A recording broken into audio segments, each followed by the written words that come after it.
leitura do texto, que vai só desse primeiro bloco aí, que vai do verso 1 ao verso 7. Todos encontraram? Vamos fazer a leitura. Diz assim a palavra do Senhor: todo homem esteja sujeito às autoridades superiores, porque não há autoridade que não proceda de Deus, e as autoridades que existem foram por ele instituídas. De modo que aquele que se opõe à autoridade resiste à ordenação de Deus, e os que resistem trarão sobre si mesmos condenação. Os magistrados não são para temor quando se faz o bem, e sim quando se faz o mal. Queres tu não temer a autoridade? Faz o bem e terás louvor dela, visto que a autoridade é ministro de Deus para o teu bem. Entretanto, se fizeres o mal, teme, porque não é sem motivo que ela traz a espada, pois é ministro de Deus, vingador, para castigar o que pratica o mal. É necessário que lhe estejais sujeitos, não somente por causa do temor da punição, mas também por dever de consciência. Por esse motivo também pagais tributo, porque são ministros de Deus, atendendo constantemente a este serviço. Pagai a todos os que lhe é devido, a quem tributo, tributo, a quem imposto, imposto, a quem respeito, respeito, a quem honra, honra. Amém. Vamos fechar nossos olhos, vamos orar ao nosso Deus. Senhor Deus, em nome de Jesus, nós te louvamos porque o Senhor nos oportunizou ler a tua palavra. O Senhor nos oportuniza nesse momento ouvir a tua voz. Nós rogamos a ti, Pai, em nome de Jesus, que teu Espírito Santo fale conosco e que a tua palavra seja exposta, alcance nosso coração e produza os resultados, Senhor, a qual o Senhor tem proposto para ti mesmo.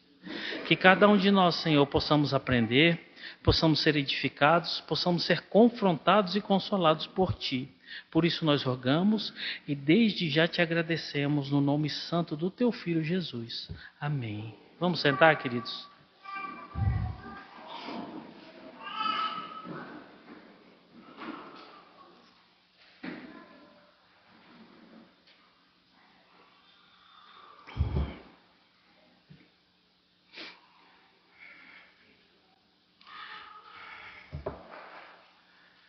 Meus irmãos,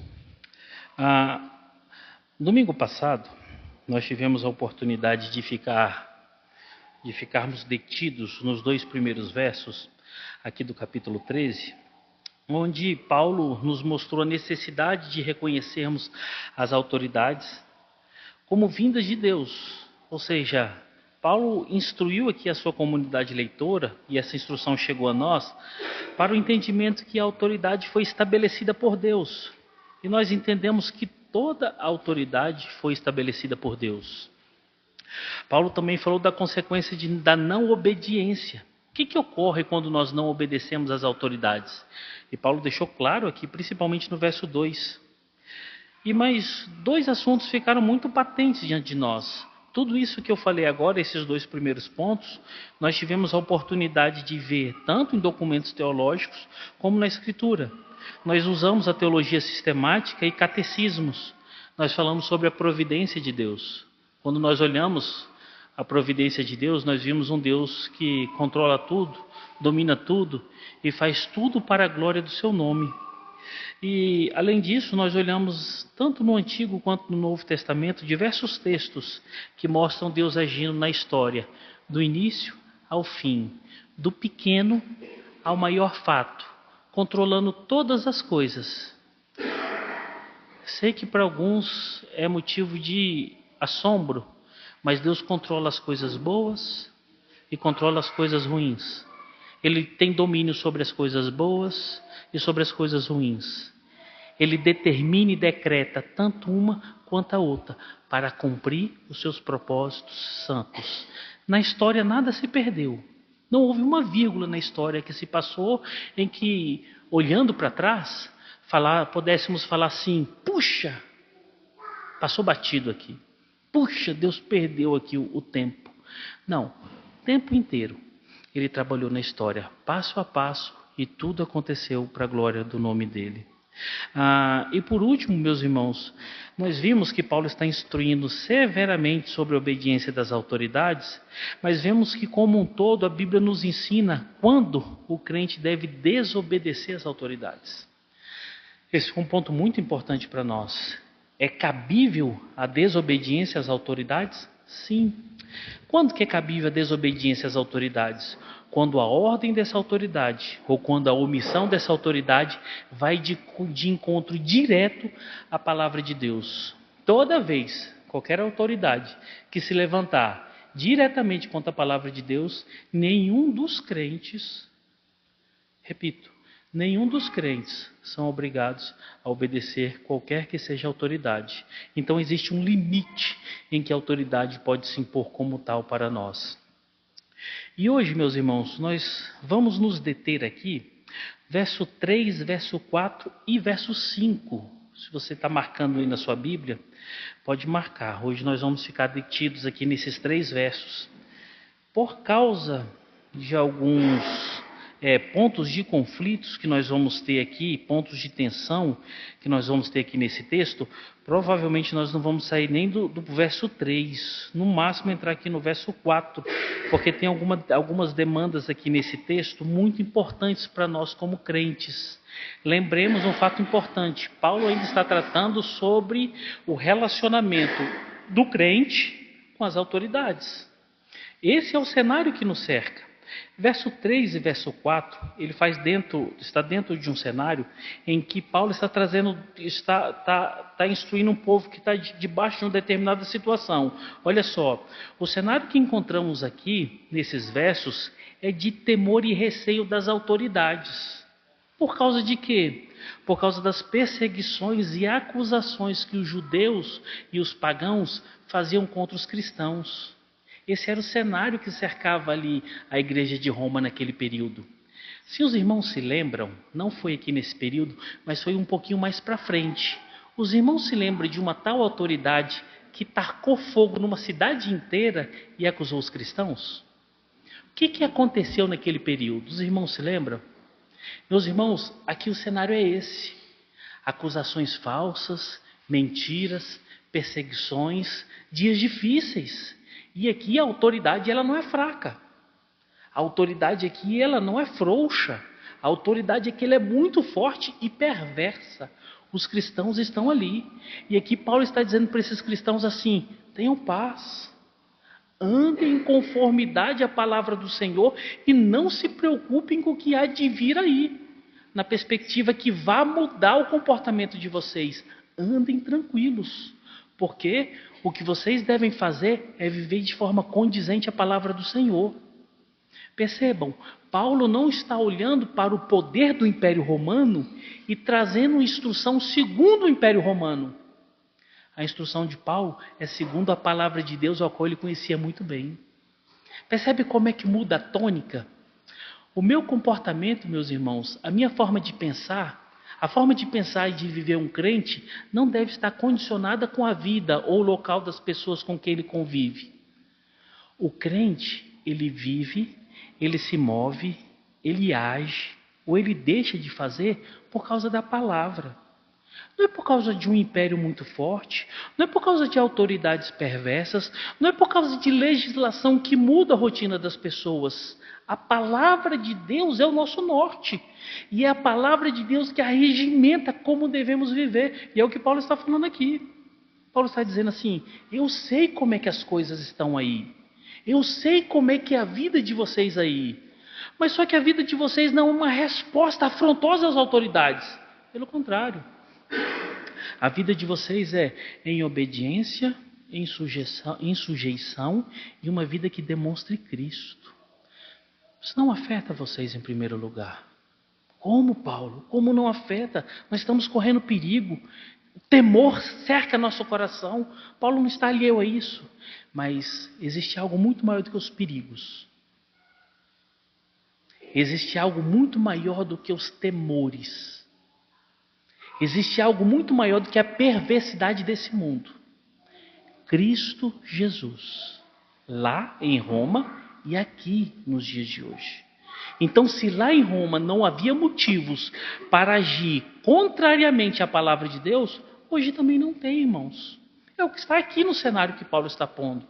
O segundo cenário, a segunda amostragem do que está, qual é o ambiente que nós estamos, é que Paulo, entendendo que sobre as autoridades, não importando qual seja, estão a serviço de Deus.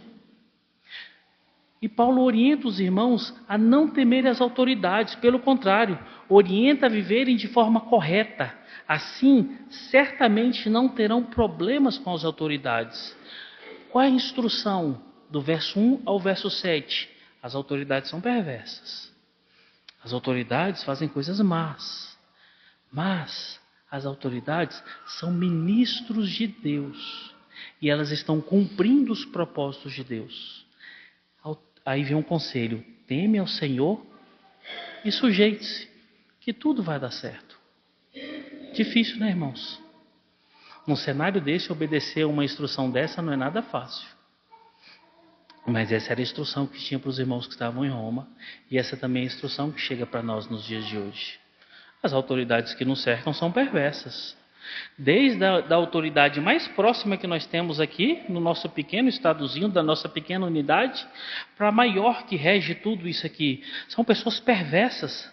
São pessoas sem eira e nem beira, dispostas a fazer tudo pelo poder, dispostas a fazer tudo para qualquer coisa e passam em cima de qualquer pessoa ou instituição. Mas qual a orientação que chega para nós?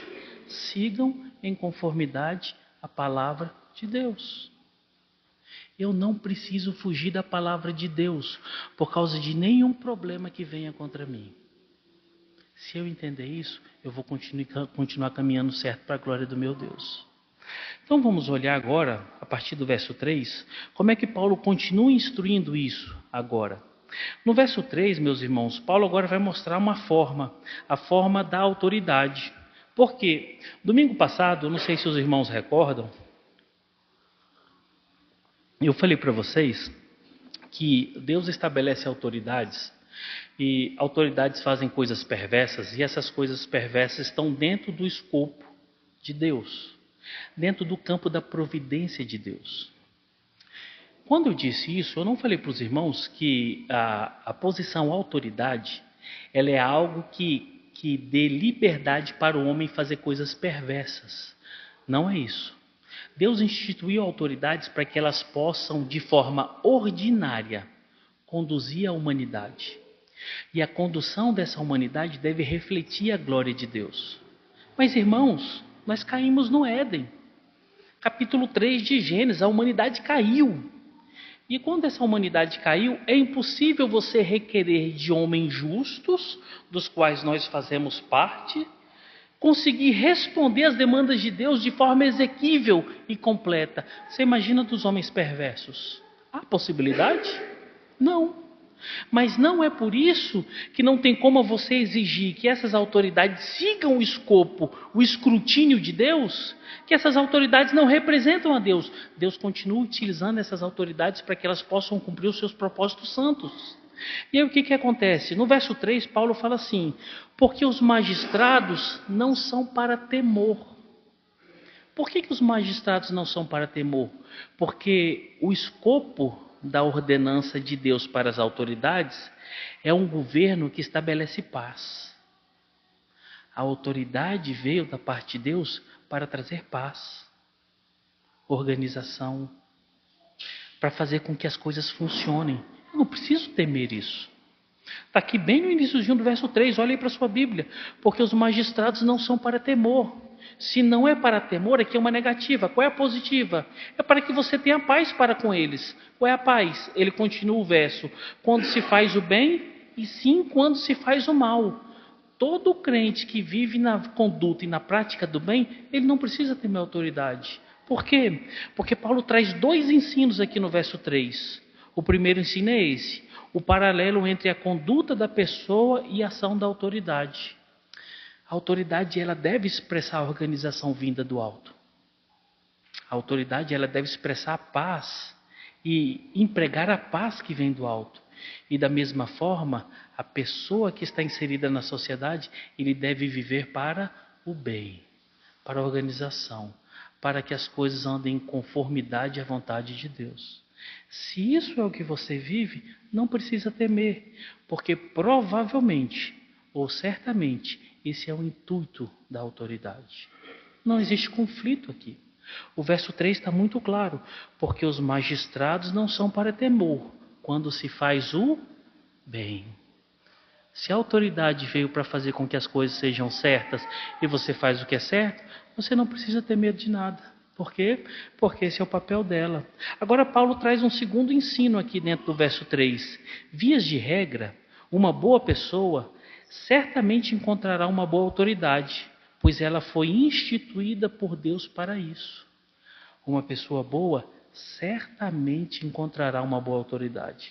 Não tem motivo de uma autoridade, por mais perversa que seja, ir contra uma pessoa boa. Esse é o raciocínio que Paulo está trazendo aqui. Continue bem, continue certo, continue fazendo o que é certo. Faça, por quê? Porque a autoridade simplesmente vai responder essa demanda e você não vai ter problema com o magistrado. Quando nós olhamos nos dias de hoje, as pessoas que têm um certo tipo de problemas com o magistrado são pessoas que andam um pouquinho fora da curva. São pessoas que estão dispostas a fazer algumas coisas que outras não têm coragem de fazer. E aí realmente o magistrado tem que responder. E aí se a proporção do que ele responde vem de uma forma um pouco mais forte, dói e o impacto social é muito clarividente. Porque realmente o magistrado tem poder para isso. Mas aqueles que andam de forma correta, esta é a instrução de Paulo, essas autoridades perversas não vão fazer nada com vocês. Vias de regras. Sempre é assim? Não. Mas em vias de regra, quase todas as vezes é assim. Por que eu estou falando isso, meus irmãos? Porque a Bíblia ensina quais são os propósitos de Deus com as autoridades. E é isso que Paulo estava normatizando aqui. Quais são os propósitos que Deus tem com as autoridades? Normatizar o andamento das coisas. Deus usa a autoridade de forma ordinária para que as coisas andem conforme como Ele quer, do jeito que Ele quer. Eu tenho aqui 4 formas de autoridade. E as 4 formas de autoridade é Deus mostrando como Ele quer que as coisas andem. Olha a primeira delas aí. Gênesis capítulo 2.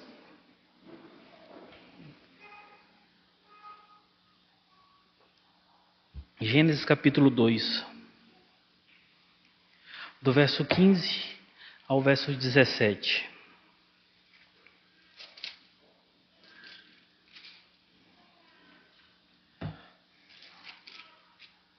Gênesis capítulo 2, do verso 15 ao verso 17. Irmãos, antes de nós lermos, Gênesis 1 e 2 traz o mesmo relato, o relato da criação. Só que olha o detalhe aqui. O capítulo 1, o autor se prende a fazer o detalhe, a narrativa da criação no escopo todo. E ele traz o todo da criação. No capítulo 2 ele traz resumido, mas aí agora ele vai detalhar como foi a criação do homem e da mulher. E ele deixa bem claro que a primeira a ser criado foi o homem. Logo em seguida foi criado a mulher. E aí nós começamos a perceber qual é a imposição da autoridade do homem dentro do lar. Olha o capítulo 2, sabendo que o homem veio primeiro e logo depois veio a mulher, nós encontramos aqui, verso 7, capítulo 2, verso 7. Diz assim a palavra do Senhor: Então formou o Senhor Deus o homem do pó da terra e lhe soprou nas narinas o fôlego de vida, e o homem passou a ser alma vivente. Agora nós saltamos lá para o verso 15. Diz assim: Tomou, pois, o Senhor Deus ao homem e o colocou no jardim do Éden para o cultivar e o guardar. E o Senhor Deus lhe deu esta ordem: de toda árvore do jardim comerás livremente, mas da árvore do conhecimento do bem e do mal não comerás, porque no dia que dela comeres, certamente morrerás. Aqui é o cenário da criação do homem e a instituição de leis que Deus estabeleceu para a raça humana. A partir do verso 18 até o verso 25 é a criação da mulher e a junção do casal. Quem era responsável de trazer essa instrução para a mulher? O homem. Quem é o homem aqui? O sacerdote desse lar. A autoridade que Deus estabeleceu para que pudesse trazer a instrução de como as coisas deveriam andar estava sobre Adão. Nós transportamos essa responsabilidade de Adão e trazemos para os dias de cá. Quem é o Adão dos dias de hoje? Quem é o sacerdote de casa dos dias de hoje? O homem. Porque o homem deve cumprir o que está aqui no verso 15: cultivar e guardar. O homem que é responsável por ser aquele que vai trazer o sustento para casa. É aquele que vai trabalhar, aquele que vai arar a terra, aquele que vai estar com a mão no arado. E aquele que é responsável por guardar a sua casa. Esse é o papel do homem. Verso 17. É o homem que é responsável para trazer a instrução da vida espiritual para sua esposa e para os seus filhos. Olha, esposo, nosso limite de caminhada é até aqui. Olha, filhos, nós devemos viver dessa e dessa maneira. É o homem que está sob o peso dessa responsabilidade. Então aqui nós vemos o primeiro cenário de autoridade. Quem? A família. Quem? O homem. Ele está debaixo dessa autoridade, irmãos. Ele foi chamado para isso. O homem é sacerdote da casa. Aqui é a primeira manifestação explícita de autoridade. Olha uma outra autoridade aí, que nós pouco falamos, mas ela é muito comum, principalmente no mundo antigo. Nos dias de hoje nós relaxamos com essa, porque nós não temos muito esse conceito familiar. O irmão mais velho, ele é tutor do irmão mais novo. Prestem atenção no que eu vou falar. O irmão mais velho, ele é tutor do irmão mais novo. Nós pouco nos importamos com isso, porque nós desconsideramos a importância da família em muitos casos, mas observe um fato: quando temos irmãos mais velhos, descrentes dentro da nossa casa, relapsos, pecadores explicitamente, o comportamento se torna uma prática aprendida para os mais novos. O irmão mais velho, ele deve entender que o seu comportamento de vida é de tal responsabilidade que influi diretamente na vida dos mais novos. E na palavra de Deus é explícito: o irmão mais velho é o tutor do irmão mais novo. Olha aí na sua Bíblia, Gênesis capítulo 4, verso 8 e verso 9. Gênesis capítulo 4, verso 8 e verso 9. Você lê aí, Kelly, por favor? Capítulo 4 de Gênesis, verso 8 e verso 9. Caim sugeriu a seu irmão: vamos ao campo. E enquanto estavam lá, Caim atacou seu irmão Abel e matou. Então o Senhor perguntou a Caim: onde está seu irmão? Onde está Abel? Não sei, respondeu Caim. Por acaso sou responsável por meu irmão? Percebe? É uma realidade que vem lá de trás. Isso é uma patente na vida das famílias. Isso deve ser uma instrução muito clara nas nossas casas. Lá em casa, eu sempre, quando ia chamar a atenção dos mais velhos, eu colocava todo mundo junto. Quando a instrução era mais pesada e mais veemente, eu colocava todo mundo junto, porque os mais novos tinham que entender o que estava acontecendo. Irmãos, você não pode ter filhos mais velhos na prática explícita do pecado e você passar a mão na cabeça dele. Sabe por quê? Porque o mais novo vai ver, vai aprender e vai entender que essa conduta de vida é aceitável e fácil. E você vai perder sua família por causa disso. O irmão mais velho foi chamado para ser responsável por um comportamento de vida ilibado. Lembrem-se disso, isso é importantíssimo. Fora isso, meus irmãos, nós ainda temos na Bíblia Moisés, Josué e os demais juízes. Deus estabeleceu teocracia para que o governo de Israel andasse segundo uma normativa estabelecida por esses homens. Mas sabe o que aconteceu em um tempo atrás? Lá no livro de 1 Samuel, capítulo 8, do verso 1 ao verso 5, o povo quis um governante semelhante aos demais povos. O povo não quis um juiz. Eles falaram assim: eu quero um rei. Um rei como? Semelhante ao que os povos vizinhos têm. Para quê? Para que eu possa olhar e ter uma referência de alguém que está sobre nós. Olha que loucura. E daí em diante se estabeleceu um um aspecto dentro do povo de Deus de um reinado. E esse reinado deu a prosseguir. A gente sabe que as monarquias, na maioria dos países, acabaram, mas todos nós estamos debaixo de autoridades. E o que Paulo está ensinando aqui nesses versos? Que a autoridade, de forma explícita, é o ordinário de Deus para que possa colocar a sociedade no lugar. Nós crentes queremos andar de forma ordeira.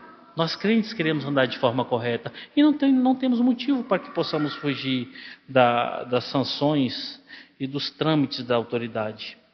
Segunda questão aqui, meus irmãos. Segundo Paulo, um bom cidadão deve se deparar com uma boa autoridade. E como é que Paulo ilustra aqui que um bom cidadão deve andar com boa autoridade? Aqui ainda no verso 3. Queres tu não temer a autoridade? Faze o bem e terás louvor dela. Não basta ser bom. Não basta ser uma pessoa boa. O que Paulo fala? Faça o bem e terá louvor dela. Faça o bem e terá louvor da autoridade. Olha a palavra que Paulo usa aqui no grego. Louvor é aprovação, elogio, é reconhecimento. Além dessa autoridade não somente ver, ele vai ter que se comportar de maneira tal que concorde com a sua modo de vida. Ou seja, você está fazendo bem, a autoridade concorda com o que você vive. É o que Paulo está falando aqui. O que Paulo está dizendo é que uma boa conduta de vida fará com que a autoridade manifeste um caráter de aprovação e reconhecimento. A boa conduta de vida fará com que a autoridade venha concordar e trazer aprovação para a conduta daquele que está vivendo. Agora, irmãos, uma coisa a gente tem que ter em mente. Esse louvor e essa aprovação, ele vai se dar tanto de maneira boa como de maneira ruim. A autoridade pode estar trucidando, mas ela sabe que está trucidando alguém que é correto. A autoridade pode estar te espinziando, mas ela sabe que está espinziando alguém que é correto. Tem exemplo bíblico disso aqui. Olha na Bíblia de vocês, Mateus 27, do verso 11 ao verso 14. Você lê aí, Kelly, Mateus 27, do verso 11 ao verso 14.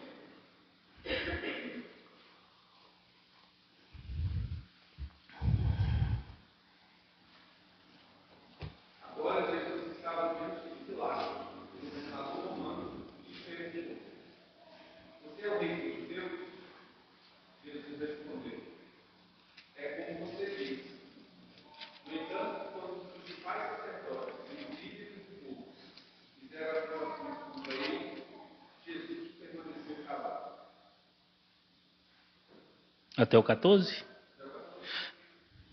Então Pilatos perguntou: você não ouve essas acusações que fazem contra você? Mas, para a surpresa do governador, Jesus nada disse. Leia o verso 18. Pois ele sabia muito bem que os líderes religiosos judeus tinham prendido Jesus no povo inteiro. Verso 19. Nesse momento, enquanto Pilatos estava sentado no tribunal, sua esposa lhe mandou o seguinte recado: deixe esse homem inocente em paz. Na noite passada tive um sonho a respeito dele e fiquei muito perturbado. Verso 24. Pilatos viu que nada adiantava insistir e que um tumulto se iniciava.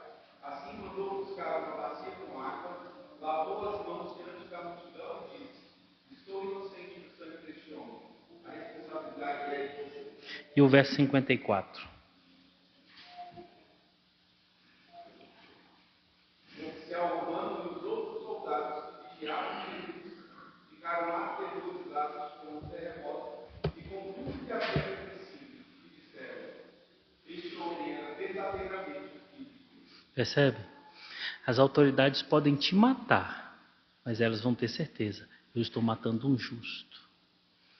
Eu não espero nada de bom da autoridade, mas até o ruim da autoridade que vier sobre um crente, ela vem com uma consciência: eu estou matando uma pessoa certa, eu estou perseguindo uma pessoa correta. Isso está patente desde tempos idos. Pastor, então se eu viver correto eu vou receber só o bem das autoridades? Não, irmãos. Mas o reconhecimento das autoridades você vai ter. Até mesmo se essa autoridade vier contra você para te fazer o mal. Ela virá fazer o mal, mas ela vai ter em mente: eu estou fazendo algo mal contra um justo de Deus. Quem foi o maior exemplo? O nosso Cristo. Esses homens mataram o nosso Cristo. E o tempo inteiro eles falaram: nós estamos matando um justo de Deus. Nós estamos trucidando uma pessoa correta. Nós estamos fazendo algo contra uma pessoa certa. Eram autoridades. E eles fizeram até o fim, reconhecendo que estavam fazendo contra um perverso, contra um justo, coisas perversas. Se fizeram com Cristo, o que nós podemos esperar que façam conosco? Vocês têm ideia? Se fizeram com o nosso Cristo, o que eles podem fazer por nós? O que eles podem fazer com a gente? Essa provação, ela não se dá só pela fala. A autoridade age e se comporta assim. E como é que Paulo ilustra esse ensino? Aí é que nós continuamos no verso, porque Paulo fala assim, ó: visto que a autoridade é ministro de Deus para o teu bem. O termo ministro aí, queridos, é diáconos. Olha só. Diáconos é servo, é ministro. Duas coisas interessantes aqui nessa palavra.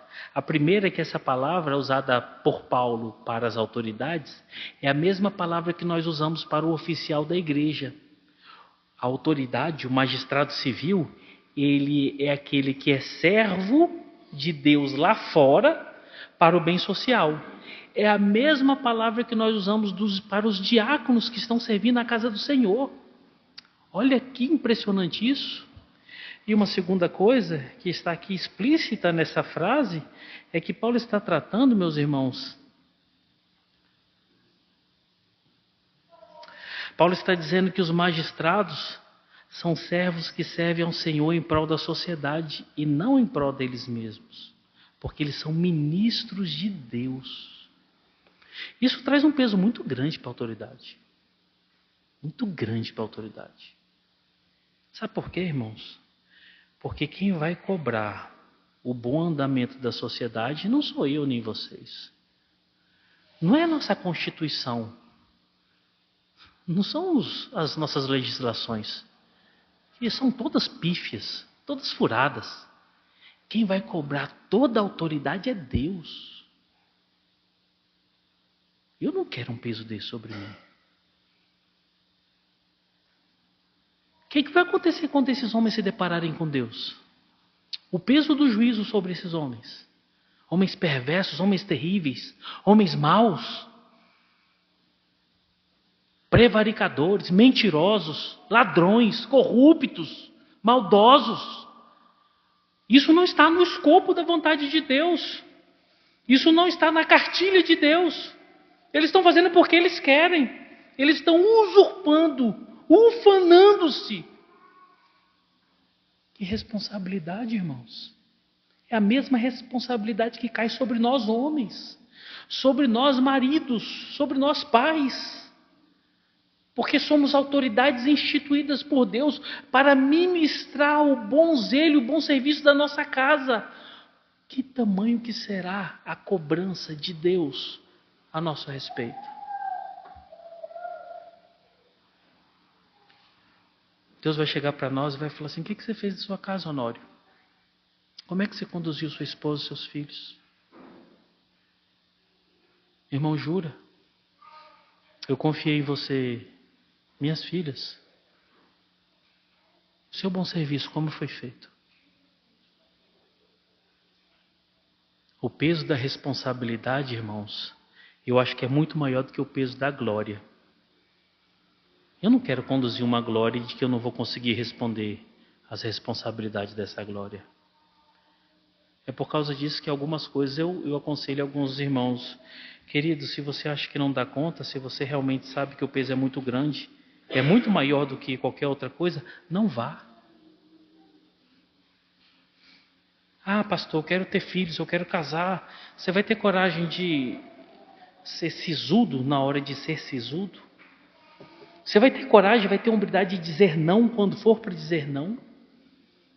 Você vai ter coragem de aplacar os sonhos que talvez permeiem dentro da sua casa?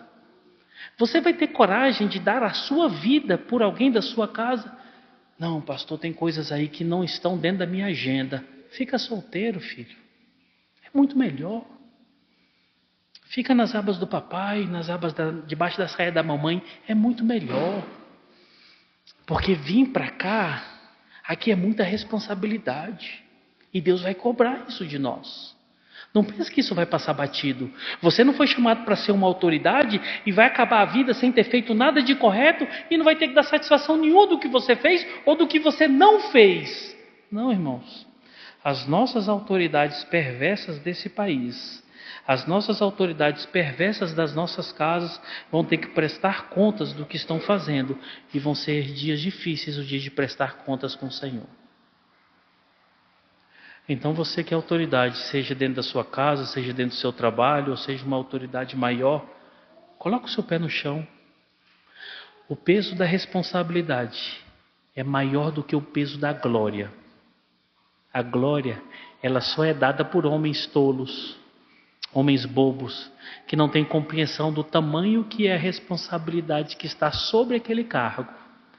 A responsabilidade que virá sobre você é muito grande. É inadmissível. E aqui parece que é um cenário maior nosso. Homens, maridos, não entenderem o peso da responsabilidade que estão sobre vocês. Ah, pastor, mas eu não sabia. Você não tem direito de não saber. Ah, pastor, mas eu estava tão cansado. Você não tem direito de estar cansado. Ah, pastor, mas estava tão difícil. Você não tem direito de se deparar com um problema e de dizer estava difícil, não tentar resolver problemas. Você foi chamado para ser o exemplo ordinário de Deus, para conduzir uma casa, uma família e mais. Ser exemplo para a sociedade de como é ser um esposo e de como é educar filhos. Não dou conta, pastor. Fica na casa do papai. Fica na casa da mamãe. Não tem lugar melhor. Isso eu garanto para vocês. Comidinha todo dia. Vai ter todinho. Vai ter mingau. Vai ter tudo no té. Não saia dali. Ali é o melhor lugar do mundo. Fica na casa da mamãe. Fica na casa da mamãe. Pelo amor de Deus, não sai de lá não. Porque aqui, meus irmãos, aqui é um local difícil. Muito difícil. E lembre-se, o peso da responsabilidade é maior do que o peso da glória.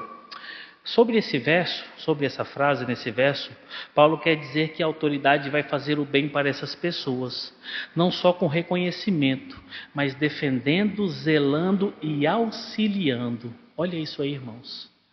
A autoridade vai ter que fazer o bem para essas pessoas. Como, pastor?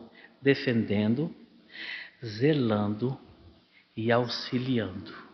As autoridades, qualquer que seja, ela tem que defender, zelar e auxiliar.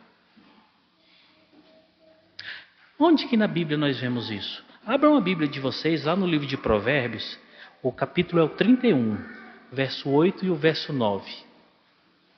Você lê, Israel, fazendo um favor? Provérbios 31, verso 8 e o verso 9. Prestem atenção na leitura desse texto. Olha o que diz esse texto. Abre a boca a palavra do Senhor, pelo direito de todos os que se acham desamparados. Abre a boca, julga retamente e faz justiça aos pobres e aos necessitados. Essa aí é a mãe de Lemuel instruindo seu filho como é que ele tem que julgar e reinar. Abre a boca em favor dos necessitados. Estende as mãos. Ajuda aquele que não dá conta. Essa é a função da autoridade, irmãos. A autoridade não tem muita glória, não. A autoridade tem que mexer com demandas que não são muito boas, que não são muito agradáveis, porque você tem que assistir diretamente àqueles que menos têm, àqueles que menos podem. Foi para isso que a autoridade foi instituída por Deus. As autoridades devem zelar para que as coisas andem de forma correta.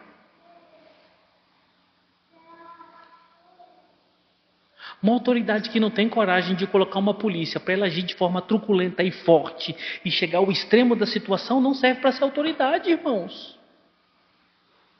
Uma autoridade que não serve para colocar um sistema hospitalar, para que possa atender de forma correta, ou então para tirar tudo de uma vez, para que a coisa possa andar de forma correta, não serve para ser autoridade. E nós percebemos desde quando nós conhecemos esse negócio que nós chamamos Brasil, que nunca existiu uma autoridade para fazer isso. Não existe, irmãos. Isso aqui é uma bagunça, uma estapafúrdia, é completa algazarra, total, em todos os lados, de todas as maneiras. Uma roubalheira sem fim, uma pouca vergonha, um desleixo em todas as áreas que você olha aqui para esse território. Todos os lugares. Começando pela vida das autoridades, é uma bagunça. Que autoridades são essas? A autoridade que é autoridade tem que andar de mãos sujas. Porque ele mexe com coisa que realmente não está muito bem. Ele tem que andar assim o tempo inteiro. Tem que estar no meio das pessoas, tem que sentir o cheiro das pessoas, tem que estar no meio do povo, tem que estar sentindo o sofrimento do povo, tem que estar resgatando o povo desse sofrimento, tem que estar tirando o povo das suas dores.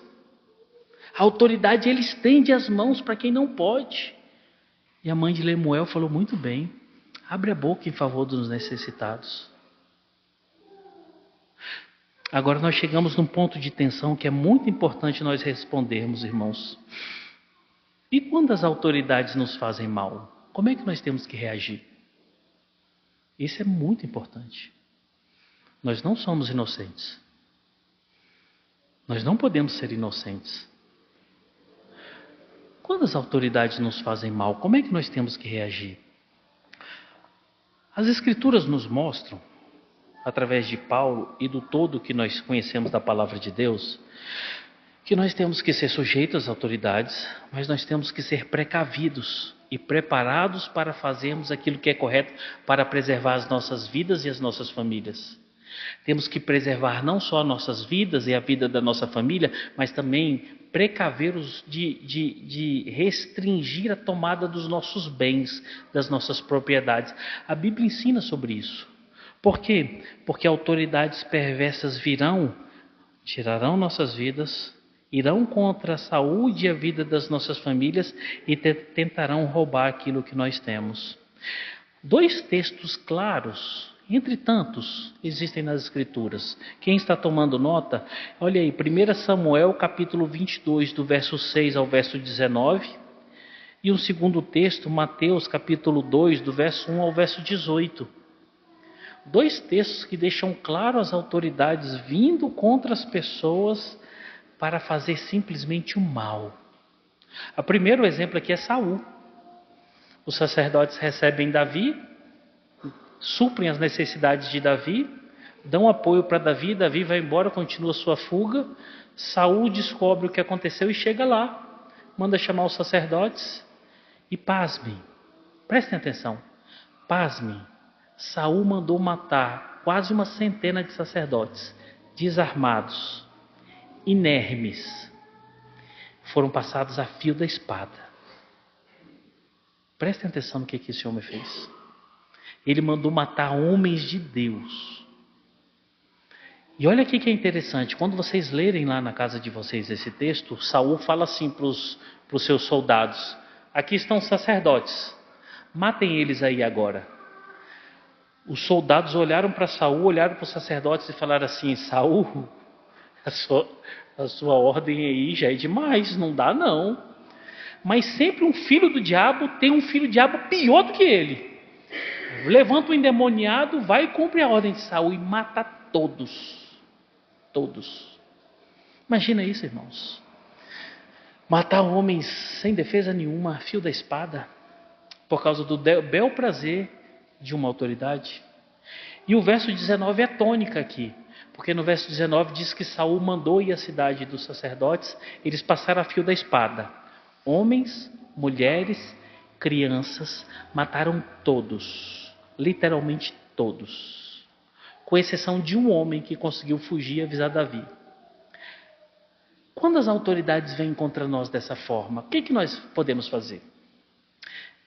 Brigar não tem como. Não tem jeito de você lutar contra a autoridade que tenha poder. O segundo exemplo é Mateus 2, do 1 ao 18. Ali os magos chegam ali para Herodes e falam assim: Herodes, Está brilhando uma estrela aí, é o nascimento do rei dos judeus.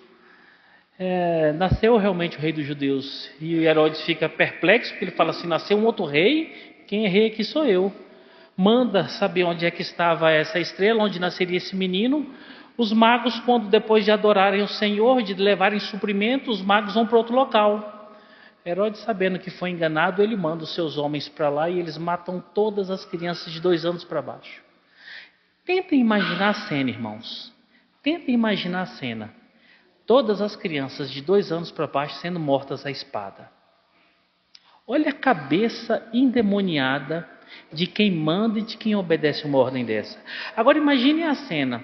Em determinado momento do dia ou da noite, um monte de gente do exército, do qual você não tem como se defender, chega na sua cidade, fecha as saídas, fecha as entradas, e você começa a ver todo mundo, todas as crianças sendo mortas e a sua criança lá, daqui a pouco vai entrar na espada. A Bíblia ensina que você nesse momento tem que falar assim, não, pode matar mesmo. Não tenho o que fazer. Como é que a Bíblia nos ensina a reagir a esse tipo de situação? A Bíblia fala para a gente ficar inerme, totalmente parado em relação a isso? Não. A Bíblia traz 5 situações diferentes diante desse ponto de tensão que nós nos encontramos aqui. O primeiro deles, meus irmãos, se encontra em Mateus 10, do verso 16 ao verso 23. É a primeira forma de responder uma perseguição, uma má autoridade. Mateus capítulo 10, do verso 16 ao verso 23. Aqui nós encontramos Jesus trazendo vários avisos aos seus discípulos, mas a tônica do que eu quero falar com os irmãos está no verso 23. Mateus 10, 23. Lê aí, Gesiel, por favor. 10, 23 de Mateus.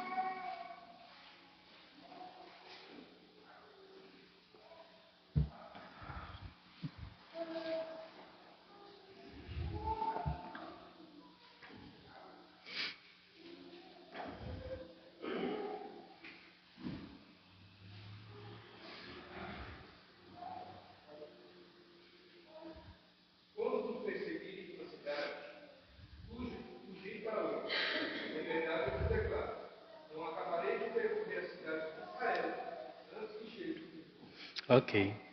Qual é a primeira reação diante de uma autoridade má que vem dessa forma contra você? Fuja. Fuja, porque ela vai te matar. Fuja, porque ela vai tomar todos os seus bens. Fuja, porque ela vai levar sua família. O que a Bíblia ensina? Fuja. Você tem uma alternativa. Fuja. Segunda forma de reação, Atos, capítulo 12, do verso 9 ao verso 19. Aqui nós vamos encontrar algo interessante aqui. Atos, capítulo 9, capítulo 12, do verso 9 ao verso 19. Tomem nota para vocês lerem em casa, porque o texto é um pouco grande e nós estamos com o tempo um pouco apertado. Eu vou tentar narrar aqui para vocês. Aqui o que está acontecendo no capítulo 12 de Atos? No capítulo 12 nós vamos encontrar Tiago e Pedro sendo presos. Tiago, perde a cabeça. Miraculosamente o anjo do Senhor vai à cadeia e tira Pedro da cadeia. Pedro passa pelas sentinelas e ele pensa que está sonhando. Só que quando ele passa por todos ali, ele começa a olhar e fala assim, rapaz, é verdade, eu saí daqui. A igreja estava lá, perto, em oração. Pedro, você imagina o coração de Pedro, soube que Tiago morreu, eu não sei se ele viu ou se ele ficou sabendo, mas ele sabia que ele era o próximo. A multidão ficou enfervecida, louca, porque eles amaram o que aconteceram.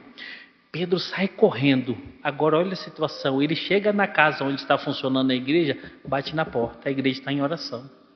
A Bíblia fala que a serva chega lá e olha, quando ela olha é Pedro.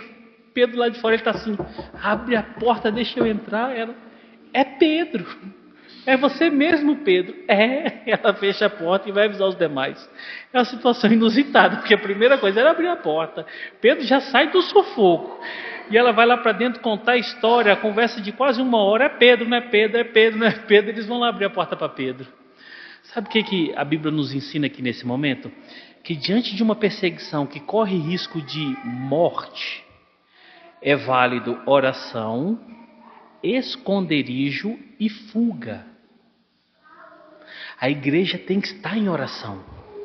A igreja não tem que estar pegando armas não, irmãos. Prestem atenção. A igreja tem que estar em oração. A igreja tem que estar pronta para produzir esconderijos para as pessoas. E a igreja tem que estar pronta para ajudar as pessoas a fugirem. Oração, esconderijo e fuga. Outro texto muito interessante, são dois textos ainda no livro de Atos. Atos 16, verso 35 ao verso 40. E Atos 22, verso 25. É Paulo evocando para si o rito processual. Por duas vezes aqui Paulo está passando por uma situação difícil. Anotem aí, vocês leiam em casa. A primeira delas, Paulo e Silas foi preso, mas antes de ser preso a Bíblia fala que eles foram açoitados e lançados no cárcere. No segundo texto fala que Paulo está sendo julgado e ali ele ia levar outra surra. Na primeira ele já tinha sido açoitado. E aí os procônsulos da cidade falam assim, vão até lá e colocam os dois para fora. Só que quando eles chegam lá, Paulo fala assim, como assim coloca para fora? Eu sou cidadão romano. Vocês açoitaram um cidadão romano sem passar por um processo. Que conversa é essa? A Bíblia fala que esses homens ficaram apavorados. Por quê? Cidadão romano não passava por açoite assim não. Paulo fala assim, eles que venham aqui se acertar e colocar a gente para fora. Você imagina a mente desses caras. Rapaz do céu, nós permitimos e nós açoitamos cidadãos romanos. Sem o processo ritual correto. E o segundo texto é que Paulo está sendo julgado e a sentença sai. Paulo ia ser açoitado de novo. Paulo fala assim, como assim? Nós somos cidadãos romanos, vocês vão nos açoitar? A autoridade falou assim, opa, você é cidadão romano? Sou. Então muda todo o cronograma que a gente estava preparado. O que isso nos ensina, irmãos? Que a terceira forma de encarar uma perseguição que venha contra nossas vidas é você procurar o rito processual correto. Ou seja, tem que ser dentro de uma questão ordinária para que faça-se justiça. Sem isso, não tem como haver um juízo. Ok? Existe um quarto e último ponto, e esse talvez seja o mais difícil para os irmãos. Sabe por quê, irmãos? Prestem atenção no que eu vou falar aqui para vocês. Prestem atenção. Nós brasileiros fomos criados e forjados para sermos ovelhinhas. Nós fomos criados e forjados para que as pessoas façam mal a nós, que as autoridades façam mal a nós e nós venhamos aceitar tudo de muito bom grado. Por que esse ponto ele é difícil? Porque aqui é nós nos prepararmos para a guerra, irmãos. Vai chegar um momento em que nós temos que estar preparados para a guerra. Qual o texto que nos mostra isso? Gênesis 14. Lembram o que nós estamos estudando? Quando você olha Gênesis 14, vai mostrar Abrão. Abrão é avisado por alguém ali dos servos de Ló, que Ló foi levado cativo e que Ló agora está aprisionado por alguns reinos. A Bíblia fala que Abrão tinha 318 homens preparados na sua casa. O que é isso? Homens que a palavra dá a conotação que eram homens que haviam sido preparados para esse momento, treinados para a guerra. Abrão era líder de um clã que andava no meio de terras desérticas. Se não tivessem pessoas preparadas, qualquer ajuntamento de criminosos chegaria nesse clã e arrebataria eles. Abrão era um homem pacífico, mas ele tinha um exército preparado para guerras. Sabe por que isso é difícil para nós? A primeira coisa que você vê na televisão quando vê alguém reagindo a um assalto é assim, nossa, que irresponsabilidade, não podia ter feito isso. Não se pode reagir a assalto, não se pode combater o mal com o mal, não se pode combater violência com violência. Nós somos preparados para sermos ovelhinhas. Temos medo de armas, temos medo de guerra, temos medo de um monte de coisa que deve ser responsabilidade nossa. Essas quatro formas a Bíblia nos dá e ensina, mostrando como que o homem crente deve reagir diante de uma autoridade que coloca em perigo sua vida e a sua família. Agora eu quero responder de forma rápida, e eu prometo que eu serei rápido. Como é que nós aplicamos isso hoje? E eu peço muita atenção para os irmãos. É muito simples. Primeiro é o comportamento. Sejamos sempre sujeitos às autoridades, não importando qualquer que seja. Eu não estou aqui como crente para que eu possa lutar contra as autoridades. Esse não é o nosso papel. A segunda forma, principalmente as nossas crianças, aprendam outro idioma o mais rápido possível, principalmente o inglês.